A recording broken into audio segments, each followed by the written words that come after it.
I don't know why they would ever occupy the building, because it'll set you up for every lawsuit you can imagine. Everyone that moves in there will have possibly a legal cause of action. It rises high in the sky in Houston's Near East End. Antennas for Houston radio stations, Univision TV. It was built nearly 80 years ago, 1948, when this neighborhood was home to the kind of industry that ended up poisoning a lot of the land. It is home to the old Velasco incinerators. Houston's garbage was burned here for 40 years, leaving acres of toxic ash up to 35 feet deep. The runoff from those mounds of ash have leaked into Buffalo Bayou for years. Stunning, never-before-broadcast images of giant toxic ash mounds. We are a stone's throw from yet another environmental danger, the lead products Superfund site. Lead, arsenic, dioxin, just three of the toxins found on properties all around this new affordable housing complex. The Biden administration plans to move 400 of Houston's poorest families here, a $100 million federally funded real estate deal that reeks of political corruption.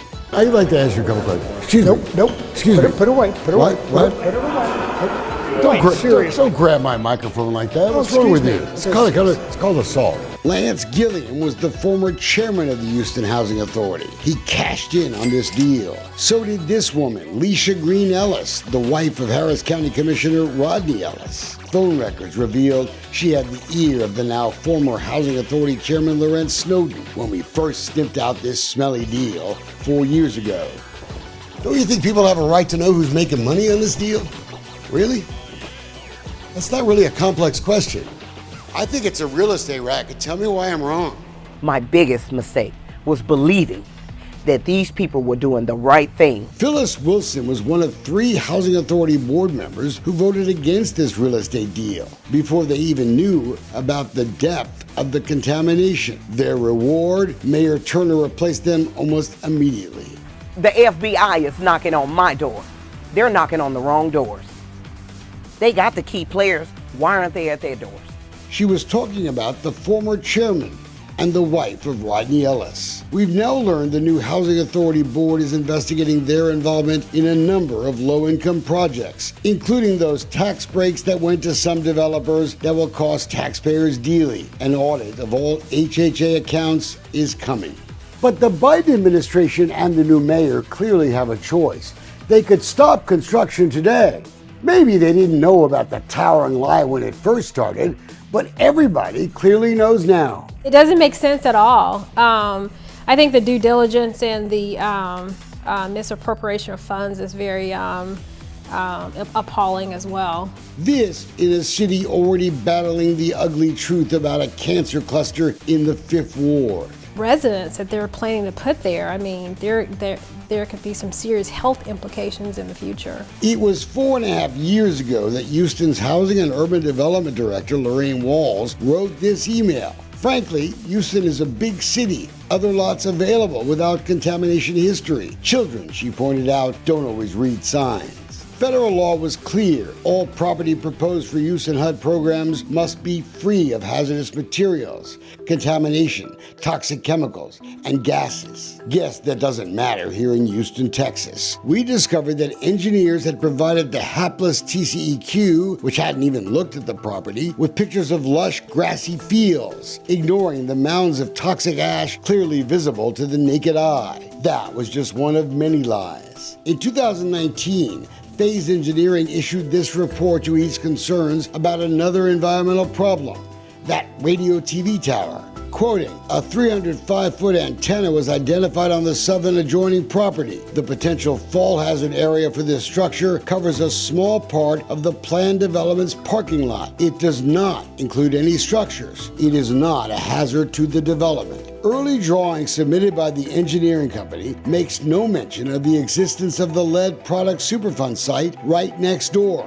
My team is an expert at making sure the federal requirements are followed. But that report from Phase Engineering was used by the city of Houston for this October 2020 letter to HUD seeking release of $54 million federal tax dollars to buy the land where the 800 Middle Street project is now being built. Look at this environmental assessment the city gave HUD, quoting, "The portion of the subject property within the fall hazard should be restricted from access by residents." That, folks, isn't going to happen. And because the moment we overstep a line, we can't get HUD funding. Not this time.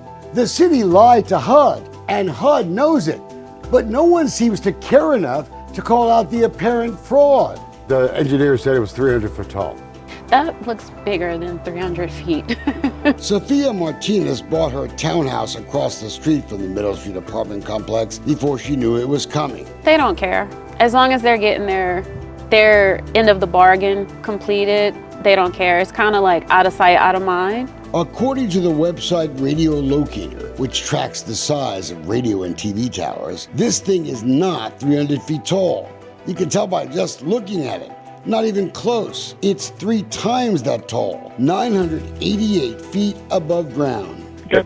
Well, look, I need to make a relatively quick call to just see, hey, am I allowed to have a discussion? If not, what do we do? We are still waiting for the phone call back from Phase Engineering. But if it's illegal in the city of Houston to build a 200-foot radio tower within 800 feet of residences, isn't it just as illegal to put an apartment complex within 800 feet of a radio tower that is 5 times bigger?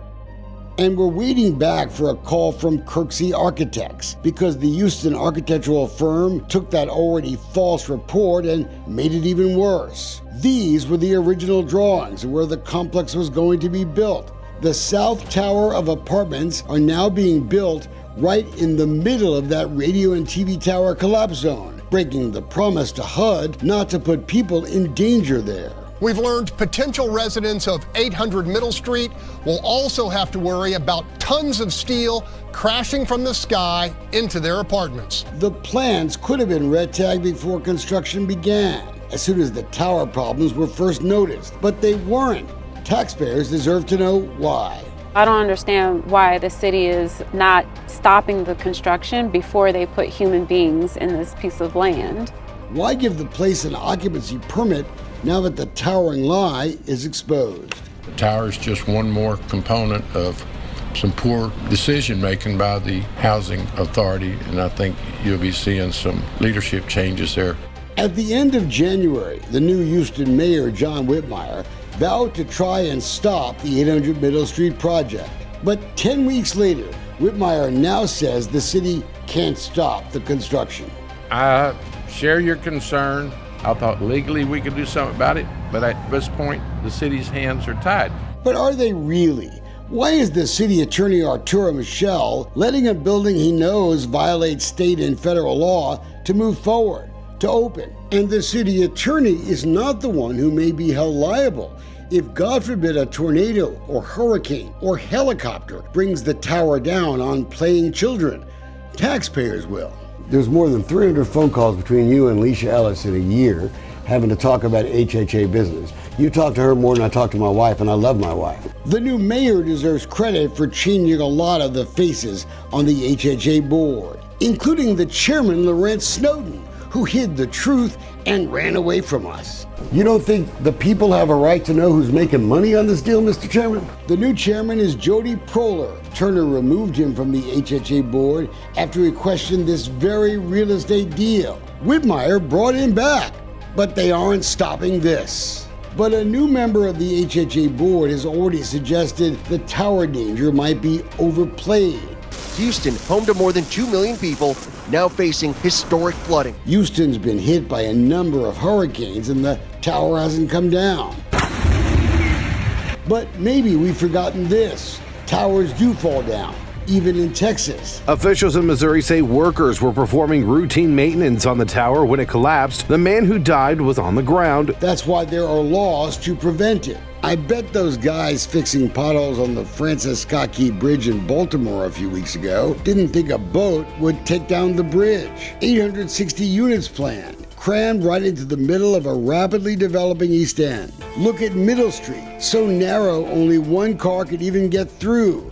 All the streets here are like that. 5,000 more car trips are expected when this place fully opens. Yet another sign of the stink, Houston Housing Authority bought this land for this low-income housing project before they even studied the traffic to make sure it wouldn't be too congested. And the city approved the plat before studying what this would mean to thousands of other folks who bought homes in the near East End area. The first traffic report wasn't done until a year later. It was rejected, but the city, it fought to keep the records a secret. What did the city engineer do? He allowed a new traffic study, using only the first phase of the apartments to make it look better. Suhail Kanwar should explain why. He works for the Public Works Director, Carol Haddock. You don't often see this kind of language in an engineering report, but it sure sounded like traffic engineers at Walter P. Moore were covering their butts, talking about things the city ordered them to do.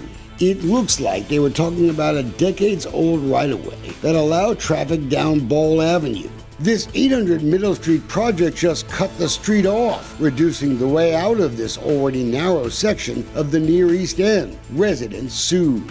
The city of Houston claimed immunity in that lawsuit, a way to avoid responsibility. But as the construction continues, expect more lawsuits. Some may target HUD and the developers, NRP, who stand to make upwards of $11 million, we're told, to manage the project. I don't think it's too late. There's more that we can do. They can stop the construction and they can do their analysis and testing to see.